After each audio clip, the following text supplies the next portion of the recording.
The message arrived at 0300 hours, Earth Standard Time, and it carried the cold, formal tone that humanity had learned to hate over the past 2 decades. Ambassador Lena Vasquez was still pulling on her jacket when her assistant burst through the door of her quarters aboard the UEC Resolute, a battered warship that had seen more battles than any ship its age should have survived. The message was short. The Galactic Council had voted. The vote was unanimous. Humanity's application for full membership, submitted 31 years ago after first contact, had been permanently denied. Not postponed, not deferred, denied, and the Council had gone further than that. Far further. Lena read the full transmission 3 times before she believed it. The Galactic Council, a body of 47 alien civilizations that governed interstellar law, trade, and security across 6 star clusters, had quietly signed what they called the Containment Accord 2 weeks earlier. The document had been drafted in secret, shared among member species without a single human present, and it described humanity in terms that made Lena's blood run cold, unpredictable, biologically aggressive, a long-term threat to galactic stability. The accord gave every council member the legal right to deny human ships access to their space, freeze all human trade accounts, and if humanity resisted, to treat any armed human vessel as a hostile combatant. They had not declared war. They had done something worse. They had erased humanity's place in the galaxy without firing a single shot. Lena walked to the viewport and stared out at the stars. She had spent her entire adult life trying to build bridges between Earth and the rest of the galaxy. She had learned 6 alien languages. She had sat at tables where she was the only warm-blooded creature in the room and smiled, through insults dressed up as diplomatic language. She had believed, genuinely believed, that patience would win out, that the Council would eventually see humanity as a partner and not a curiosity or a threat. She had been wrong. The Resolute was currently docked at Tarvin Station, a commercial hub on the edge of Council-controlled space. Captain Darius Cole found her at the viewport 20 minutes later, his face already set in the expression Lena had come to associate with controlled fury. He had read the transmission, too. Most of the crew had, by now. The station master had already sent a politely worded request for the Resolute to vacate its berth within 6 hours. The word please had been used 3 times in the message, which somehow made it worse. Darius pulled up a chair and sat beside her without saying anything for a long moment. He was a big man, dark-skinned and gray-templed, with the kind of patience that came from commanding humans in spaces where humans were not entirely welcome. He had served in the Solar Defense Fleet for 22 years before being assigned to diplomatic escort duties. He did not frighten easily, but his hands, Lena noticed, were resting very flat on his knees. A sign, she had learned, that he was working hard to keep them still. "We have 43 ships in Council space right now," he said quietly. "Cargo haulers mostly. 2 science vessels. A hospital ship-running supply runs to the Dreth colony worlds." "I know," Lena said. "The hospital ship is the Nightingale. She's unarmed. Crew of 62, plus about 200 medical staff. She's currently sitting in the middle of VOR space." The VOR were one of the founding species of the Galactic Council. They were also, in Lena's professional opinion, the primary architects of the Containment Accord. They were tall, cold-eyed beings who communicated in layered harmonic tones that required a translation device to understand. And they had never once looked at a human without the particular stillness that, in their culture, indicated contempt. "They won't touch the Nightingale," Lena said, though she wasn't sure she believed it. Darius said nothing. That, too, was an answer. Lena pushed herself to her feet and walked to her desk. There was a secondary transmission buried beneath the Council announcement, flagged with the encryption signature of Admiral Yuna, Park back on Earth. It had been sent 12 hours before the Council made their announcement public, which meant Earth had known what was coming before it arrived. The Admiral's message was brief and characteristically blunt. Earth's response was already being coordinated. Lena was instructed to leave Council space immediately, make no statements, and return to the Solar Assembly staging point at Kepler 7. 3 light weeks outside Council jurisdiction. There was one more line at the bottom of Park's message, written outside the formal structure, in plain text rather than the encoded diplomatic script. It said, "We warned them." 3 times. They didn't listen. Lena stared at that line for a long time. She had not known about any warnings. That meant the Solar Assembly's leadership, the civilian government that nominally oversaw Earth's military and diplomatic arms, had been quietly preparing for this outcome while she was still sitting at tables, trying to smile through contempt. She felt something shift inside her. Not anger, exactly. Something colder. A kind of clarity that came when the last of the comfortable illusions finally fell away. She turned to Darius. "Get the Nightingale out. Quietly. Don't ask for permission. Don't announce the route. Just move her. They'll flag it as a violation of the Accord. The Accord isn't ratified yet. It becomes enforceable in 72 hours when the final signatures clear the Council registry." She pulled up the navigation chart on her desk display. "That gives us a window. Use it." Darius nodded slowly. "And us? We leave too, but not before I send a response to the Council." He raised an eyebrow. Lena sat down and began composing. She wrote in Gal Standard, the shared diplomatic language of the Council, because she wanted every single one of the 47 species to read her words without the comfort of a translator softening them.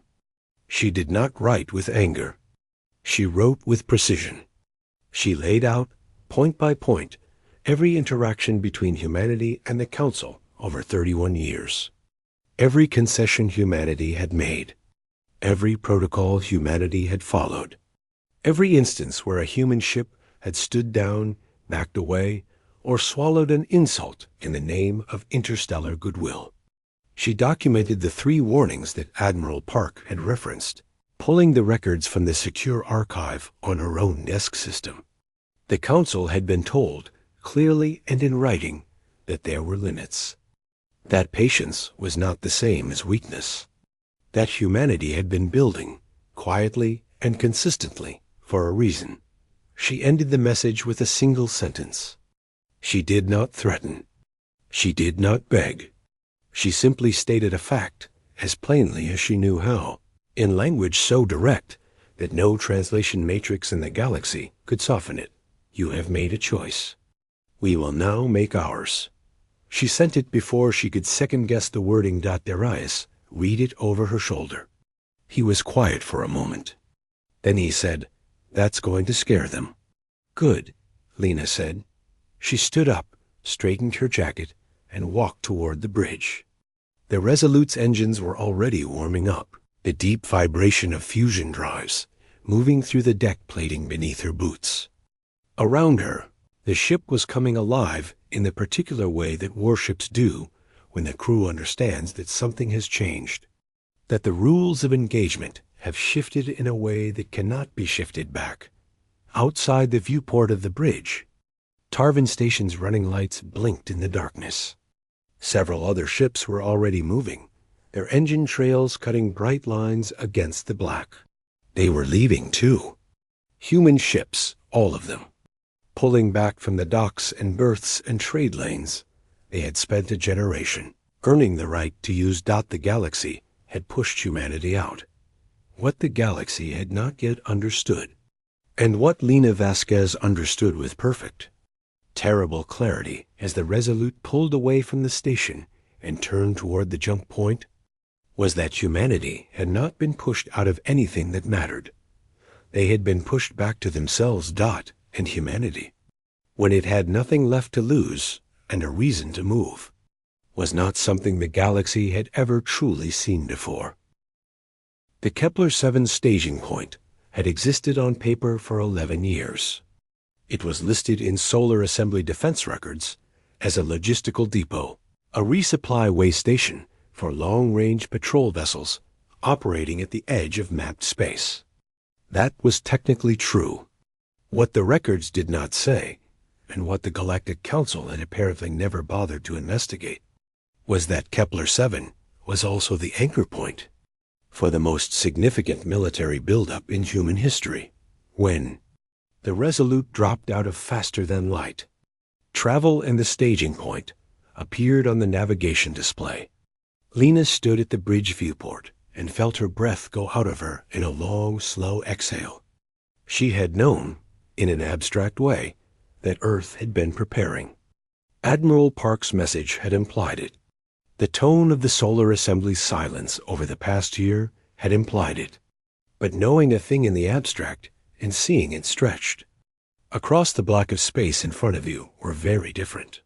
Experiences. There were hundreds of ships, not the small diplomatic escorts, and cargo haulers that humanity used in Council space, where every vessel had been carefully kept modest and unthreatening as a matter of policy.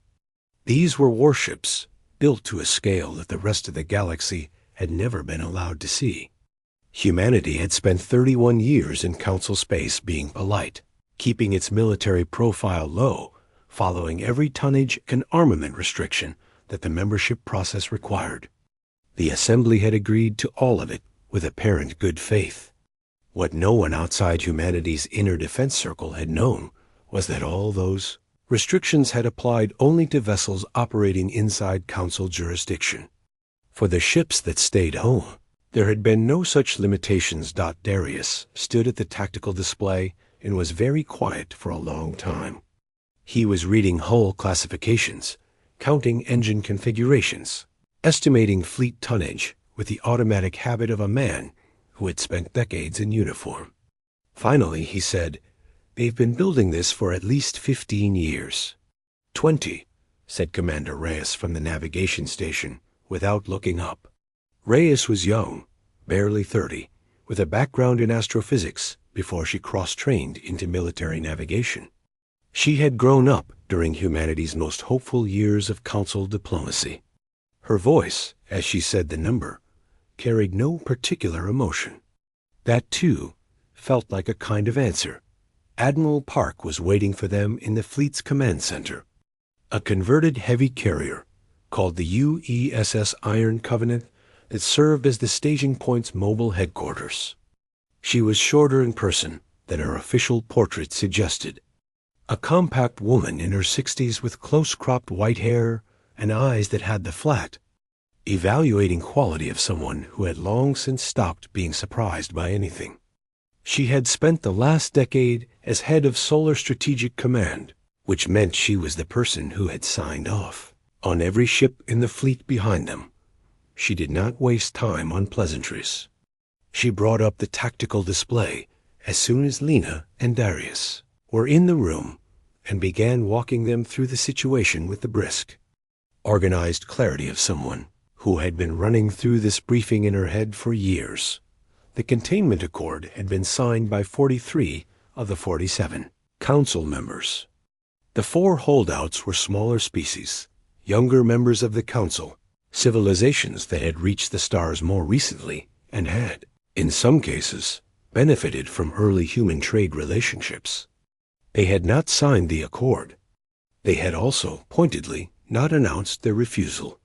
They were sitting in a very uncomfortable position, and their silence was its own kind of message. The Nightingale had made it out of Vorar space cleanly, as Lena had hoped. Its crew was safe. 38 other human ships had successfully cleared Council jurisdiction in the hours since the announcement. 3 had been stopped. 2 cargo haulers and a science vessel held at VOR patrol stations under the preliminary clauses of the accord, which technically weren't enforceable yet, but were apparently being applied anyway. The crews were unharmed, but the ships were being held as what the VOR were calling security collateral. The Solar Assembly had filed a formal protest. The council had not yet responded. "They're testing us," Lena said. "Yes," Park agreed. "They want to see if we'll go through proper channels. File complaints, negotiate, make noise in the diplomatic registers. If we do, it confirms their read on us, that we'll absorb this and adapt to the new arrangement. And if we don't?" Park pulled up a second display. It showed a star map with council space marked in blue and human-controlled space, such as it was, marked in a color that had no specific name, but looked something like the particular gray of winter mornings. Between the two, there were routes, jump corridors, and resource zones that the council had always controlled and that humanity had always had to ask permission to use. "We stop asking," Park said. The plan was not what Lena had expected. She had half anticipated a show of force, something large and dramatic, a fleet deployment that announced in clear terms that humanity was done being managed. That was not what Park had built. What she had built was something more methodical, and in many ways more frightening. The fleet at Kepler 7 was not going to charge into council space. It was going to do something that the council, in all its centuries of interstellar governance, had apparently not seriously modeled as a possibility. It was going to simply take what it needed and operate, independently of the council's entire economic and political framework. Jump corridor network that connected inhabited space had been built by the VOR and two other founding council species roughly 800 years ago. It was the backbone of interstellar trade, and using it required paying fees, filing flight plans, and accepting inspection at council-monitored relay stations. Humanity had been using it under restricted access terms since first contact. What the council did not know, because no one had told them, was that human physicists had spent the last 12 years quietly developing their own faster-than-light transit method. It was less elegant than the corridor network. It was slower on certain routes.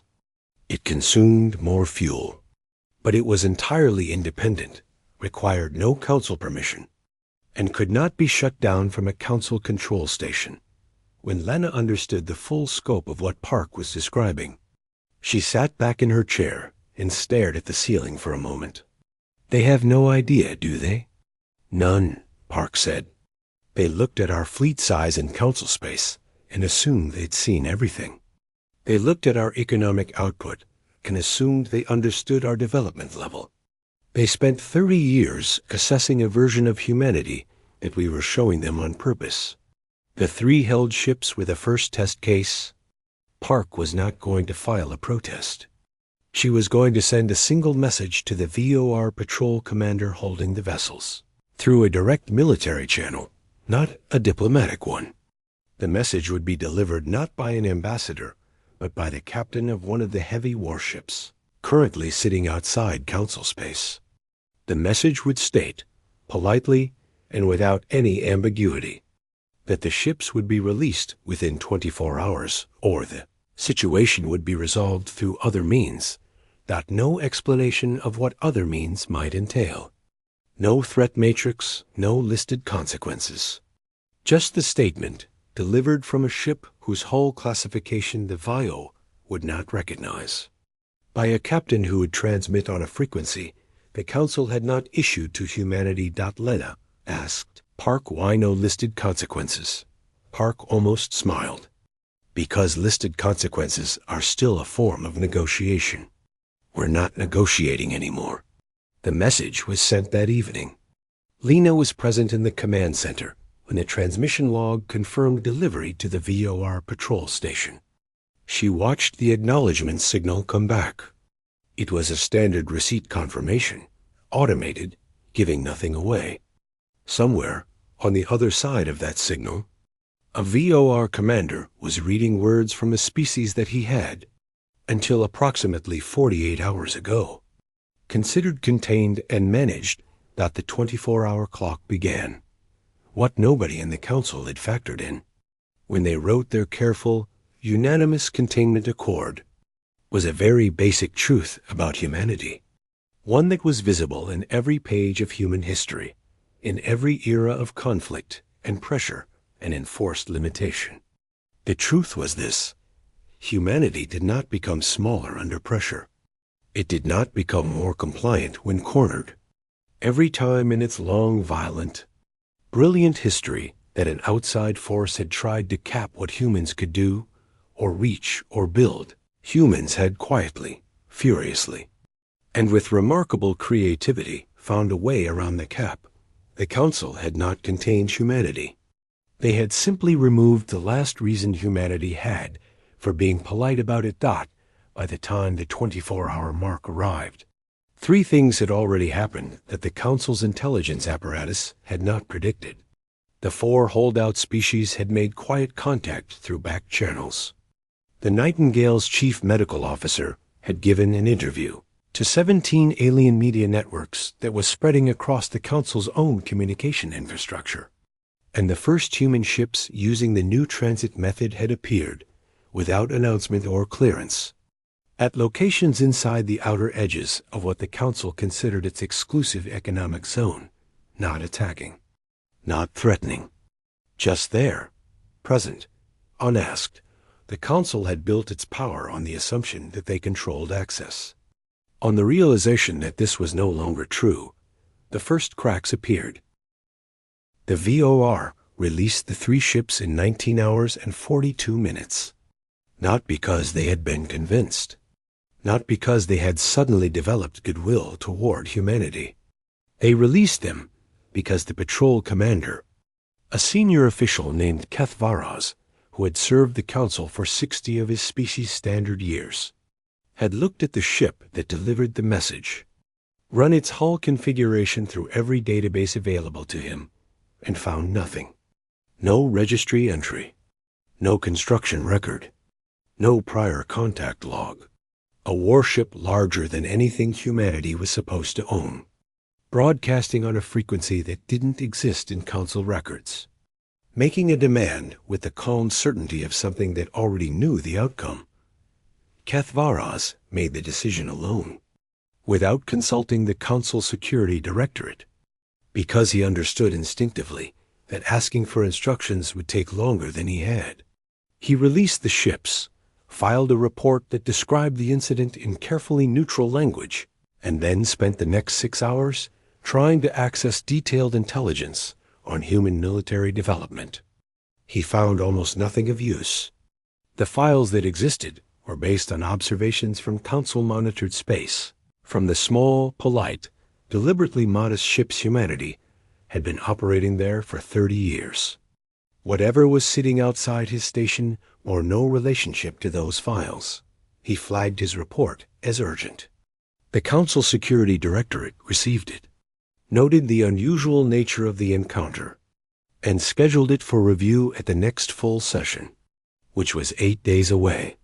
That scheduling decision would later be described as one of the most consequential bureaucratic failures in galactic history. While the Directorate was filing paperwork, humanity was moving. The Independent Transit Network, which had been kept in limited test operation for most of its existence, was now running at full capacity. Ships were appearing at resource extraction sites in unclaimed space that humanity had surveyed years ago and quietly flagged for future use. Mining operations were being established. Relay stations were being deployed. A supply corridor between Earth and the outer fringe of human-settled space, one that bypassed every Council transit node entirely, was becoming operational in real time. None of it was inside Council jurisdiction. Every single move was technically legal by interstellar law, which recognized unclaimed space as available to any spacefaring species. The Council had never bothered to formally claim most of these regions because the corridor network made such distant territories impractical to develop. That calculation had changed overnight. Lena watched all of it from the Iron Covenant's command center and felt a complicated mixture of awe and something that might have been grief. She understood what she was watching. She had spent her career trying to build a version of humanity's future that looked different from this. one built on integration and mutual recognition rather than parallel development and strategic independence. That future was gone now, burned away by a vote that 43 species had cast in a room where no human was present. She did not waste time mourning it. She had a job to do, and the job had changed. Admiral Park had asked her to handle the communications from the 4 holdout species. They had made contact through back channels, as reported, and the nature of that contact was interesting. None of the 4 were openly condemning the containment accord. They were not declaring solidarity with humanity. What they were doing was asking careful, indirect questions through intermediaries. Questions that translated roughly as, what does this situation look like from your perspective? And what does the near future look like from where you are standing? Lena recognized the language. It was the language of civilizations that wanted to understand which way the wind was blowing before committing to a position. It was also, she noted, the language of civilizations that had been watching the Council's treatment of humanity for 30 years and had formed private opinions they had not felt safe expressing openly. The accord had changed that calculation. If humanity was no longer inside the Council's social and economic framework, then speaking carefully to humanity carried a different kind of risk than it had before. A smaller one, possibly, depending on how things developed. She drafted responses for each of the 4 species individually, tailored to what she knew of their cultures and political situations. She did not ask for anything. She did not offer alliances or trade deals or security guarantees.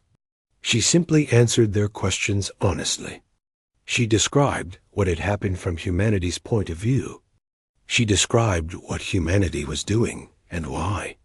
She was accurate and plain, and she did not perform confidence she didn't feel or minimize concerns she genuinely had. In her experience, civilizations that were watching to see which way things went responded better to honest uncertainty than to manufactured certainty. On the 5th day after the accord became enforceable, the Council held an emergency session. Lena received a summary from one of the 4 holdout species within hours of the session's end, passed through the same back channel that had been used for the initial contact. The summary was dry and factual and deeply revealing. The session had been called primarily because 2 things had happened that Council's economic modeling teams had not anticipated. The first was that 3 major trade routes that ran through resource zones humanity was now operating in had been quietly disrupted, not through any hostile action, but simply because human ships were present in those zones, conducting operations that created navigational considerations. The Council's commercial shipping was rerouting, which was costing time and fuel and money. The second thing was harder to quantify, but more alarming to the species that understood it. The Nightingale's chief medical officer, Dr. Adaz Okafor, had given her interview to 17 alien media networks 5 days ago. The interview had been spreading. Okafor was a small, soft-spoken woman from Lagos who had spent 12 years providing medical care to populations across Council space, many of them species that had never seen a human doctor before she arrived. She spoke calmly about what the accord meant for people like her, the researchers and teachers and doctors and engineers who had spent their lives building quiet connections across species lines. She did not accuse anyone. She described her own experience. She described specific patients, specific places, specific moments of connection that were now severed by a document signed in secret by governments. None of those individuals had chosen Dot. It had spread because it was true. It had spread because it was specific. It had spread because several million beings across Council space had had their own version of some experience she described, some moment of quiet connection with a human being that had felt, privately, like something worth preserving. The Accord's architects had modeled humanity as an abstract threat. They had not modeled Dr. Okafor, or the hundreds of people like her, or the relationships those people had built over 3 decades that were now woven into the actual fabric of daily life across multiple civilizations. The emergency session produced no resolution. The Security Directorate was tasked with developing a response to humanity's transit network and resource operations, which would take time. The Diplomatic Subcommittee was tasked with assessing the communication from humanity's ambassador, which was Lena's message from 6 days ago. Several council members raised concerns about the economic disruption. The VOR's representative argued that humanity was behaving provocatively and that the Accord's enforcement provisions should be invoked. The session ended without consensus. That, too, was new. The Council was not an organization accustomed to internal disagreement on matters it considered settled. On the 6th day, Lena received a formal communication from the Council Diplomatic Registry. It was addressed to her personally, in her capacity as Senior Human Ambassador, a title she technically still held because no one had formally revoked her credentials. The communication requested a meeting. It was phrased with a kind of elaborate, layered courtesy that Council diplomatic language used when the sender wanted to obscure the fact that they were the ones who needed something. Lena read it twice. She showed it to Admiral Park. Park read it once and set it down on the desk between them. "They want to talk," Park said. "They want to talk," Lena agreed. A long silence settled over the command center. Outside the viewport, the fleet at Kepler 7 moved in its slow orbits. Massive shapes against the dark, carrying the accumulated weight of everything humanity had quietly built while being polite in spaces that had never fully welcomed it. Park said, "What do you want to do?" Lena thought about 31 years of tables and translations in carefully managed smiles. She thought about Keth Varos releasing 3 ships in under 20 hours. She thought about Dr. Okoffer's voice, calm and honest, and spreading across 17 networks. She thought about the 4 holdout species asking quiet questions through back channels. She said, "We'll meet, but we're going to choose the location, and we're not going to pretend the last 6 days didn't happen." Park nodded once and reached for the reply draft. The Council had wanted to contain something they thought they understood. What they were about to sit across a table from was something else entirely. A humanity that had stopped explaining itself and started simply being exactly what it was, without apology, without performance, and without. The meeting was held on Neutral Station Orvith, a small commercial outpost that sat at the exact boundary between Council-controlled space and the unclaimed fringe. It was not a prestigious venue. It had been chosen by Lena because it was one of the few locations where no species held territorial authority, which meant no one could use the location itself as a statement of dominance. She had also chosen it because Orvith was a working station, a place of cargo loaders and fuel merchants and repair docks, full of the ordinary noise of interstellar commerce. She wanted the Council delegates to arrive in a place that felt real, not in a ceremonial chamber designed to make whoever sat on the wrong side of the table feel small.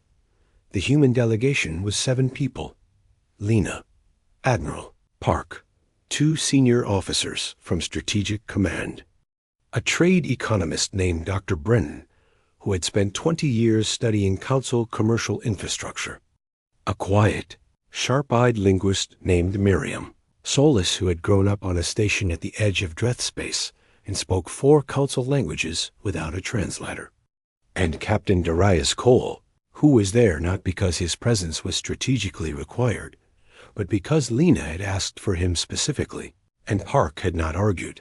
The Council sent 42 delegates, almost 1 per member species.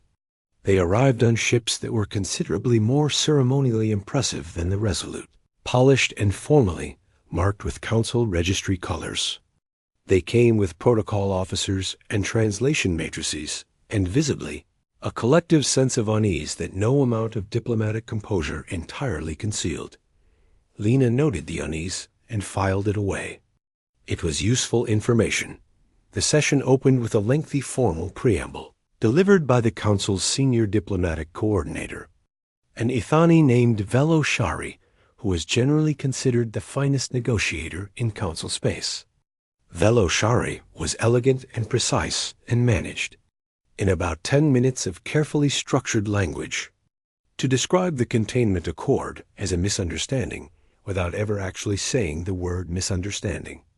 It was, technically, an impressive performance. Lena let it finish. Then she placed a single document on the table. It was a printed copy of the containment accord, all 47 pages, with every clause that had been drafted and ratified in secret highlighted in yellow. Beside it, she placed a second document, considerably thicker, which was a complete timeline of humanity's diplomatic interactions with the Council over 31 years, cross-referenced with the specific dates on which the Accord's drafting committee had held its secret sessions. The dates overlapped in ways that were not accidental. Meetings where human ambassadors had been reassured that membership discussions were progressing had been held on the same days that council subcommittees were drafting the language that would permanently close that door. She did not accuse anyone. She said, simply and calmly, that these were the facts of the situation as humanity understood them, and that any conversation about the future would need to begin from an honest accounting of those facts rather than from a revised version where the accord had been a mistake or a misunderstanding rather than a deliberate decision made by people who understood exactly what they were doing. The silence that followed lasted long, enough to become uncomfortable for everyone in the room except the human. Delegation V. Eloshari recovered first, which was a mark of genuine skill. He acknowledged that the timing of certain internal council processes had been, in his phrasing, insufficiently transparent.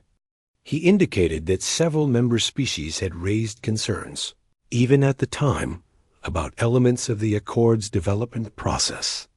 He suggested that there was significant willingness among the council membership to revisit the terms, potentially to find a framework that addressed the council's concerns while also addressing humanity's legitimate interests.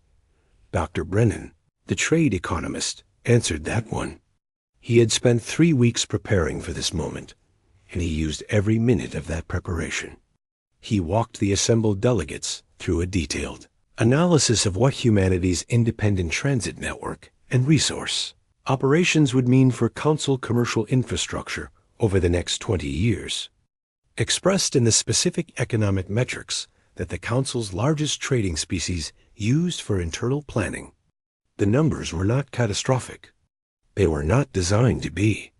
They were designed to be precise, credible, and to demonstrate that the people presenting them understood council economics at a level of detail that the council had not expected. When Brennan finished, several of the delegates were visibly consulting their own advisors in low, urgent tones. The Ithani were known for their mathematical culture and their instinctive respect for demonstrated competence. Velo Shari was watching Brennan with an expression that, in Ithani body language, indicated something close to reassessment. The VOR delegate, a senior figure named Sorith Kel, spoke next. He was less graceful than Velo Shari and more direct. He said that the council's primary concern had always been humanity's unpredictability, its capacity for rapid and difficult-to-model change, and that nothing in the current situation had reduced that concern. If anything, he said, the past week had confirmed it. Lena let him finish. Then she said something that she had not planned. That came from the accumulated weight of 31 years, and everything those years had cost her, and everyone like her. She said that the council was correct. Humanity was unpredictable. It changed quickly and in ways that were genuinely difficult to model. It had biological drives and historical patterns and a relationship with urgency and innovation that did not map neatly onto the longer, slower rhythms of most spacefaring civilizations. None of that was wrong. She was not going to argue that humanity was safe or contained or easily understood, because it wasn't, and saying so would be a lie. and they had all had enough of things dressed up to be safer than they were. What she was going to say was that the Council's response to that reality had been to try to make humanity smaller, to limit it, cap it, manage it from the outside. And what the last week had demonstrated, she said, looking around the table at 42 species who had come to this working station on the edge of nowhere because they were frightened of what happened next, was that making humanity smaller was not actually possible. It had not been possible for the 31 years they had been trying it in the membership process. It was not possible now. The question was not how to contain humanity. The question was what kind of relationship the galaxy wanted to have with something it could not contain. The room was very quiet when she finished. Miriam Solis, the linguist, later said that she had watched Velo Shari in that moment and seen something shift in his harmonics, a change in the layered tones that served the Ithani as emotional expression. She described it as the sound an Ithani made when they stopped arguing with the premise and started building from it instead. The talks lasted 4 days. They were not easy. The Vioar pushed back repeatedly, and Sorath Kel was never fully comfortable with any of the language being discussed. 3 other species had objections that required significant time to work through. Dr. Brennan and his counterparts on the Council economic side spent most of 2 days in a separate room going through trade framework revisions that Brennan described afterward as the most intense professional experience of his life. But they moved forward, slowly and with difficulty, and with the constant awareness on both sides that the power balance in the room was genuinely different from what it had been 2 weeks ago. They moved forward. What emerged was not a membership agreement. It was something that had no direct precedent in council law, which Velo Shari described in his closing notes as a mutual recognition framework with independent operational parameters. In plain language, it meant that humanity would operate its own transit network and resource infrastructure outside council jurisdiction, but within an agreed set of protocols that prevented direct interference with council operations. In exchange, the 3 species whose commercial shipping had been most affected by the disruption of the past week would have negotiated access to certain human-controlled resource zones. The containment accord was formally suspended, pending a full review by a joint committee that would include human representatives, the 4 holdout species, and an independent mediator from a civilization outside council space. Entirely. It was not a victory in the clean, simple sense. It was a beginning of something more complicated and more honest than what had come before. The council had not apologized. Humanity had not forgiven. Those were processes that would take far longer than 4 days and would require more than legal frameworks to complete. But the ships came back, slowly. Human vessels in council-adjacent space, operating now under terms that had been negotiated rather than imposed. The Nightingale resumed its medical runs. Dr. Okafor sent a brief message to her networks saying that the situation was developing and that she was returning to work. The message was short and characteristically understated, and it received responses from 41 different species.